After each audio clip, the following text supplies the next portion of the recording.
Okay, so in this video we're going to try and correct shoulder internal rotation. So that would mean that if I was lying down in this position here and I tried to internally rotate that shoulder, it doesn't want to move very far, or the shoulder pops up and lifts up on you.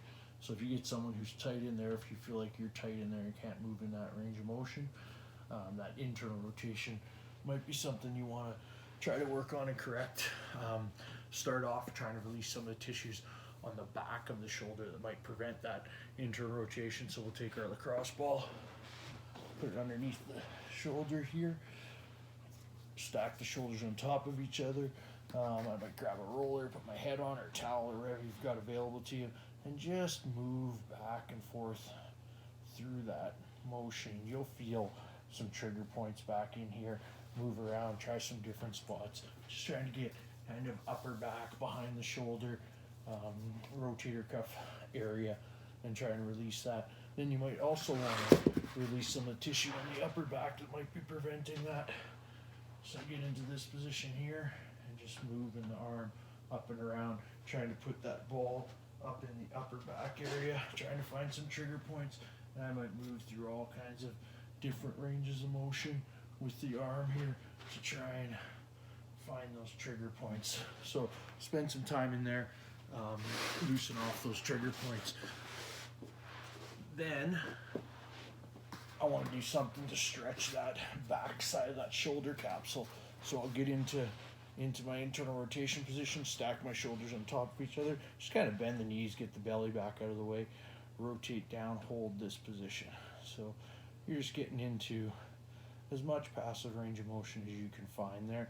And what we're going to do is we're going to then contract and push back against it. So I'm pushing back.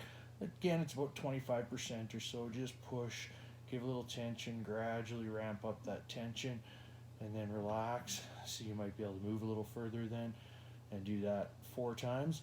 Once you've done 4 of those, the last thing that you're going to do is for about 15 seconds is try to actually turn yourself down. So I'm trying to push down into rotation, and I'll hold that for about 15 seconds, and then I'll go back in and hold the stretch again. What you'll probably find is you get a little bit further into the stretch. So once I've done that and I've stretched, now I can do some holds in that position.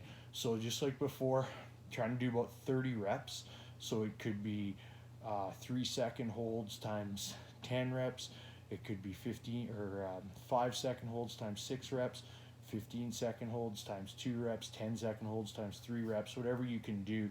So what I'm going to do is I'm going to turn myself into rotation until I feel that passive range of motion. Again, I don't want to see that shoulder moving, so keep it back and down, hold that position, and then let go with the hand and see if I can hold there.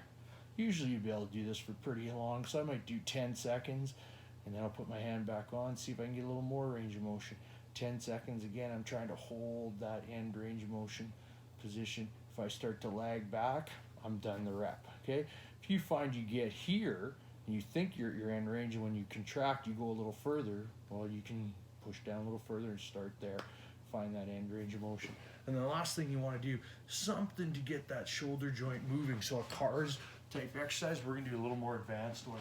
So we'll come back here against the wall, get in a staggered stance, get in a stretch for my pec, and then what I'll do from here is I'll just do my cars rotations through here. Now you're going to notice that when you're in that stretch, it's much harder to get through a full range of motion, and it's harder to cheat the cars.